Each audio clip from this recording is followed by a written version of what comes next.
देवगढ़ जिला बारकोट ब्लॉक सिंहशाला पंचायत अंतर्गत हरिकृष्णपुर ग्राम में विद्युत ट्रांसफॉर्मर पोड़ा पर गत 2 मास समग्र ग्राम अंधारे रही प्राय 40 ରୁ 50 परिवार नाही नथिबा समस्या सम्मुखीन होती। विद्युत सेवा संपूर्ण बंद रही छात्र छात्री पाठपढ़ा और ट्यूशन गुरुतर भाव व्याहत होती।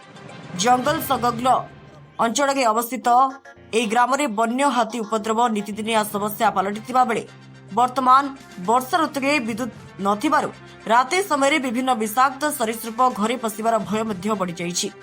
फल ग्रामवासी भयभीत परिवेश रे जीवन यापन करुवा सहित छोट छोट पिला वृद्ध और महिला माने सबुठारु अधिक हैरान होउछन्ति। ग्रामवासी अभियोग अनुसार विद्युत विभाग अवहेला और मनमानी मनोभाव पाई एभली परिस्थिति सृष्टि होइछि।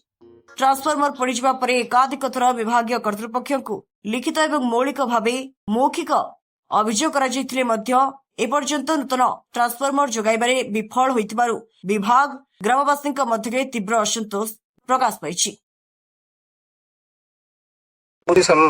होनी आम भी जानी पार्नु प्रत्येक दिन आज्ञा से सटडाउन नौ पाखापाखि 24 घंटा रू 15 घंटा माने सटडाउन रोचे। आम तो जदि 24 घंटा रू 15 घंटा माने लाइन काटिबे तथापि मासकू जिते बिल आसूची से संपूर्ण भाव माने 24 घंटा लाइन थे जी बिल आसूची से न रहिले भी सेतिकी बिल आसूची। आम बिल सेतिकी दउछु किंतु लाइन आम सेतिकी पाउनु।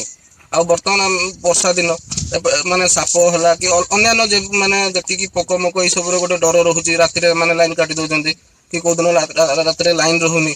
एपटे पुणी आमर एपटे आगे जंगलटा जेहेतु पाखरे अच्छी हाथी भय रोचे तथापि किसी सेटा माने नाई माने गाँ लोक केमती कौन चलुचंती सेटार किसी से ध्यान दौना। लाइन काटिदेले माने सरीगला से इच्छा हेल्ले बनइबे ना बनइबानी तो जहाँ फल ग्रामवासी बहुत हैरान होचु।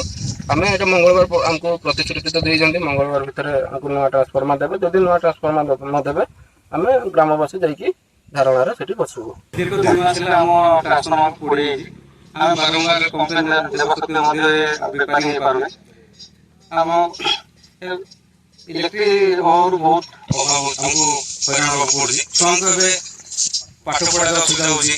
चाष कम चलती लोक आसमु पानी ना वर्षा जो लोक बाहर को बाहरी पारती साप बिछुआ सब प्रकार विपद को आम फेस कर जिते कंप्लेन कले देवगढ़ रियामलगु शेखर माझी को रिपोर्ट स्वतंत्र ओडिशा लाइव।